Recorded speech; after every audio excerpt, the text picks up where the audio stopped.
अस्सलाम वालेकुम व्यूवर्स, मैं हसीब अहमद आपसे मुखातिब हूँ। आपको वेलकम करता हूँ अपने YouTube channel first aid pharmacy पे।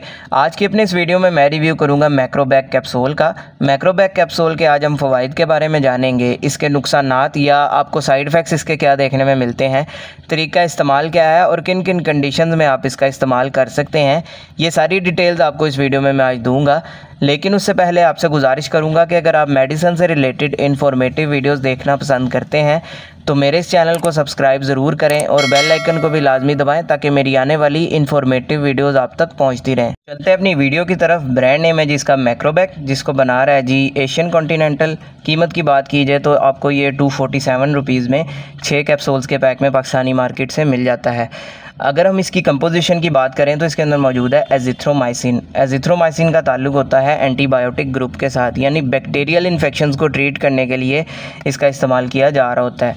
अब जिन बैक्टीरियल इन्फेक्शंस को ट्रीट करने में सबसे ज़्यादा इसका इस्तेमाल किया जाता है उसमें पहले नंबर पर आ जाते हैं रिस्पायरेटरी ट्रैक्ट इन्फेक्शन, यानी सांस के रास्ते का किसी किस्म का इन्फेक्शन जिसमें आपका गला आ जाता है, नाक आ जाता है, सांस की नालियाँ आ जाती हैं, उसमें इसका इस्तेमाल किया जा रहा होता है। यानी अगर आपको चेस्ट इन्फेक्शन की वजह से नमूनिया हो जाता है, नमूनिया में इसका इस्तेमाल किया जा रहा होता है, इन्फेक्शन हो जाता है उसमें।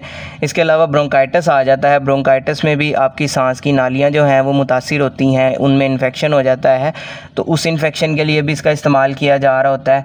इसके अलावा साइनसाइटिस का इन्फेक्शन, ये जो हमारी कैविटीज़ होती हैं इनमें किसी वजह से कोई इन्फेक्शन हो जाता है तो उस इन्फेक्शन को ट्रीट करने के लिए भी इसका इस्तेमाल हो रहा होता है। इसके साथ साथ अगर आपके गले में किसी वजह से इन्फेक्शन हो जाता है, उसकी वजह टॉन्सिलाइटिस होता है, टॉन्सिल्स अगर आपके गले में हो जाते हैं तो उसमें भी इसका इस्तेमाल किया जा रहा होता है। इसके अलावा ओटाइटिस मीडिया में इसका इस्तेमाल किया जाता है, यानी अगर आपके कान में किसी वजह से कोई इन्फेक्शन हो जाता है तो उस इन्फेक्शन को ट्रीट करने के लिए भी इसका इस्तेमाल करवाया जा रहा होता है। इसके अलावा इसका इस्तेमाल किया जा रहा होता है skin and soft tissue infection, यानी अगर आपकी जिल्द के ऊपर किसी किस्म का कोई ज़ख़म हो जाता है, इन्फेक्शन हो जाता है, दाने बन जाते हैं रेशे वाले, तो उसमें भी इसका इस्तेमाल जो है डॉक्टर्स करवा रहे होते हैं। इसके अलावा मेल एंड फीमेल में रिप्रोडक्टिव ऑर्गन्स का किसी किस्म का कोई इन्फेक्शन हो जाता है तो उस इन्फेक्शन को ट्रीट करने के लिए भी इसका इस्तेमाल डॉक्टर्स करवाते हैं। अभी अगर बात की जाए इसके नुकसानात की तो इसके नुकसानात में आपको लूज मोशन डायरिया हो सकता है, उल्टी मतली की कैफियत हो सकती है, मैदा अपसेट हो सकता है, आपका पेट में दर्द हो सकती है, तो इस तरह के जो हैं साइड इफ़ेक्ट्स आपको देखने में मिल सकते हैं। अभी अगर बात की जाए इसके तरीका इस्तेमाल या डोजेज के बारे में तो वो डिपेंड करता है आपकी एज पे, आपके बॉडी वेट पे, या किस इन्फेक्शन को ट्रीट करने के लिए आपने इसका इस्तेमाल करना है। यानी अगर आपने इसका इस्तेमाल करना है ओटाइटिस मीडिया के लिए, उसका दुरानिया और डोज़ मुख्तलिफ हो सकता है। यानी इसके साथ साथ अगर आपने इसका इस्तेमाल करना है नमूनिया के लिए तो उसका डोज़ और दुरानिया जो है वो मुख्तलिफ हो सकता है। तो ये आपके डॉक्टर्स ने आपको बताना होता है कि आपने इसका इस्तेमाल कितने दिन तक करना है और इसका इस्तेमाल जो है दिन में कितने कैप्सूल्स का करना है।